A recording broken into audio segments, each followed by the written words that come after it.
Hello বন্ধুরা, আমি অঞ্জনা লাইফস্টাইলে তোমাদের সবাইকে ওয়েলকাম। আর আজকে একটা নতুন ভিডিও নিয়ে তোমাদের সামনে চলে আসলাম। তো এদিকে তো তোমরা দেখতেই পেয়েছো, কাপড় চাপড় সব রেডি করে নিয়েছি আমি, এগুলো পরবো আর এক জায়গায় যাব আজকে।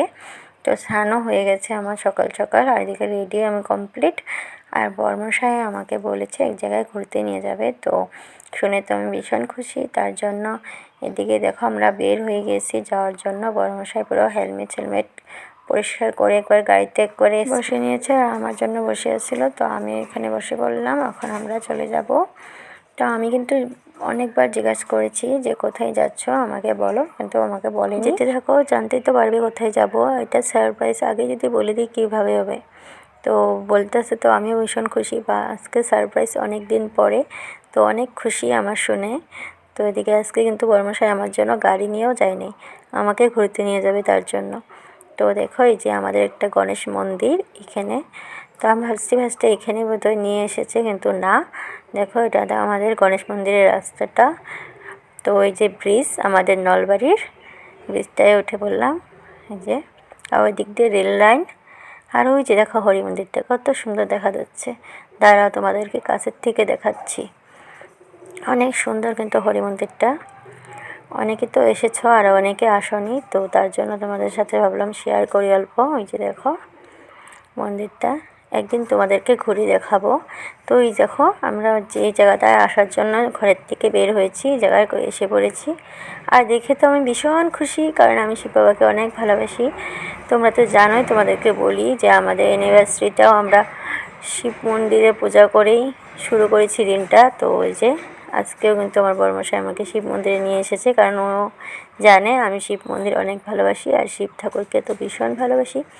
তো দেখো কি সুন্দর জায়গাটা, আমি দেখে ভীষণ খুশি, জায়গাটা ভীষণ ভালো লেগে গেছে আমার। তো আমি আরেকবার এসেছিলাম এই জায়গাটায়, কিন্তু তখন এত ভালো মতো হয়নি জায়গাটা, খালি মন্দিরের শিব ঠাকুরটা খালি হয়েছিল।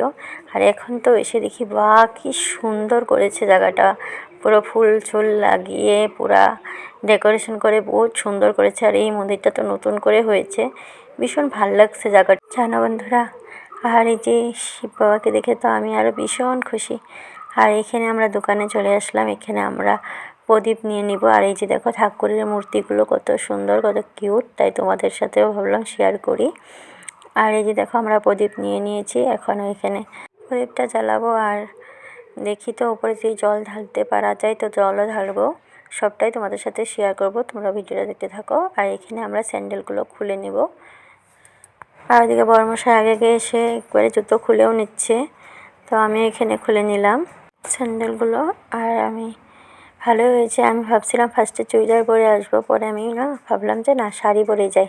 এসে তো ভীষণ ভালো হলো শাড়িটা পরে, কারণ মন্দিরে আসলে শাড়ি পরেই আসতে হয় বউ মানুষ।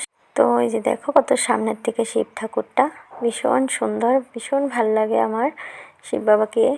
তো আমি দেখি এখানে জল ঢালার সুবিধা আছে, তো আমি এখানে জলটাও ঢেলে নিলাম, কারণ আমি আগে তো জানি না যে আমার এখানে শিব মন্দিরে নিয়ে আসবে। তো আমি আগের থেকে দুধ, বেলপাতা, ফুল ফল সব নিয়ে আসতাম, কিন্তু আগে জানিনি, তাই এখন এভাবেই জলটা ঢেলে দিলাম। আর প্রণাম করে প্রদীপ সদীপ জ্বালিয়ে আমি চলে আসলাম এদিকে। আর বড়মশাই যাচ্ছে ঠালটা দিতে, প্রদীপ যে দিয়েছিল ওই ঠালটা দিয়ে আসতে যাচ্ছে। আপনাদের সাথে শেয়ার করছি। ওই যে দেখো উপরে একটা শিব বাবা, আর এদিকে সাপ। আর এই যে দেখো এটা একটা গুফার এই সাইডে এইভাবে জল দিয়ে আছে, এখানে পাও ধুয়ে নিয়ে তারপর ভিতরে প্রবেশ করতে হয়। আর ভিতরটা এরকম খালি, দেখো এখানে কিন্তু কোনো ঠাকুর নাই, ওই যে একটা শিব বাবা। তো ওই সাইড দিয়ে এই দেখো একটা সিঁড়ির মতন করা, গুফার মতন, তো এই সিঁড়ি দিয়ে উঠতে লাগে, তো আমরা উঠে নিচ্ছি। আর এই যে দেখো এখানে আছে আমাদের ফার্স্টে গণেশ বাবা, তারপর আছে এদিকে লক্ষ্মী, তারপর এই যে ভিতরে কি সুন্দর লাইট লাগানি, এদিকে শিব পার্বতী কার্তিক গণেশ নন্দী মহারাজ সব আছে।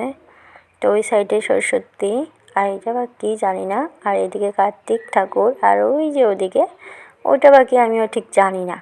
তো এখানে আমি প্রণাম করে নিলাম শিব বাবাকে। আমি এই জায়গাটাত এসে ভীষণ খুশি, আমি বরকে বলছি তুমি আমাকে এত ভালো জায়গাটা সারপ্রাইজ দিবে, আমি ভাবতেই পারিনি, আমি ভীষণ খুশি হয়েছি। হ্যাপি। আমার অন্য জায়গা কিছু লাগে না, আমার এরকম জায়গাতে ঘুরতে নিয়ে আসলে আমি অনেক খুশি, কারণ মন্দিরে ঘোরার মতন খুশি আর মনটা আমাদের শান্তি অন্য কোনো জায়গায় পাওয়া যায় না। তো বর ভিতরে আসলো না, ওদিকে দাঁড়িয়ে আছে আর আমি ভিতরে যাচ্ছি। এখানে কালী মা আছে, তো কালীমার মন্দিরটা কত সুন্দর করে বানিয়েছে, উপরে ঘন্টা দিয়ে আছে লাইন করে, আর এদিকে ফুল করে সাজানো। নতুন মানে ঠাকুর এনেছে, 2-3 দিন হয়েছে, তো আরও সুন্দর করে সাজানো তার জন্য। তো এদিকে বর্মশাও চলে আসলো, এসে প্রণাম করে নিচ্ছে। তো এই যে দেখো, তোমাদেরকে মাকে দেখাই, ওই যে মা কত সুন্দর, কত কিউট, ছোট্ট একটা মা। তো এদিকে মন্দির পরিক্রমা করে নিচ্ছি আমি, 3 পাক ঘুরতে লাগে বলে, পরিক্রমা করতে লাগে, তো আমি করে নিচ্ছি, বর কিন্তু করেনি। তো ওইদিকে করা হয়ে গেছে, তো বড়মা বলছে চলো চলো, বহুত দেরি হয়ে গেছে, তো ওইদিকে নেমে নিচ্ছি, কিন্তু আমার যাওয়ার একটুকু ইচ্ছে নেই। তো দেখো, আমি এখানে দাঁড়িয়ে অল্প ঠাকুরকে আরও দেখতেছিলাম মনটা ভরে। তো দেখো, তোমাদের সাথে আরেকবার শেয়ার করি পুরা মন্দিরটা কত সুন্দর, অনেকখানি জায়গা ঘেরে। আর এখানে স্টিলের পাইপ দিয়ে বহার বানানো। তারপর ওই সাইডে আছে একটা দোলনা, বাচ্চারা দুলতেছে, তো ওখানে অল্প আমরা বসেছিলাম। তারপরে দেখো, আবার ওই মন্দিরটা আমি তোমাদের সাথে শেয়ার করছি, কারণ আমার না এই মন্দির থেকে যাইতে মনে যাচ্ছে না, কারণ এইখান থেকে গেলে তো সিধা ঘর, আর ঘরে কি আরে আবারও আগের মতন রান্না, আবার খাও ঘুমাও, ভাল লাগে না আমার। যেরকম লাগতেছিল ওই জায়গাতে থেকে যাই আমি, ভীষণ খুশি লাগতেছিল আমার জায়গাটা দেখে। তো ভাবলাম তোমরাও বলবে কিন্তু, তোমরা কি শিব বাবাকে অনেক ভালোবাসো আমার মতন? এরকম মন্দির তোমরাও কি ঘুরতে ভীষণ ভালোবাসো? তো আমি কিন্তু মন্দির ঘুরতে ভীষণ ভালোবাসি। আর যাওয়ার সময় দেখো, ফুচকা দেখে লোভ লেগে গেল, তো এখানে দাঁড়িয়ে গেলাম। ফুচকা তো আমি খাবোই, কে কে ফুচকা ভালো বলবে, ফুচকা লাভার কে কে বলবে। তো এই দেখেন, আমি ফুচকা খেয়ে নিয়েছি, তারপর আমরা সিধা বাড়িতে চলে এসেছি। বড়মশাই ঘরে দরজা খুলে ঘরে গেছে, আর আমি এখানে বাইরেই বসে আছি। আমার মনটা অনেক খারাপ হয়ে গেছে, এসে আমার মনে ছিল যে ওখানেই বসে থাকবো। তারপর আমি মানস করেছিলাম 1000 বার ওম নমঃ শিবায় বলবো, তো এখানে বসে বসে 1000 বার ওম নমঃ শিবায় বলছি, ওই বইটাতে লিখে লিখে, কারণ আমি তো নাহলে হিসাব রাখতেই পারবো না, তার জন্য। পরে আমি এখানে জল খেয়ে নিচ্ছি, পরে আরেকবার বলবো, কারণ আধা হয়েছে আধা হয়নি, 3 পাতা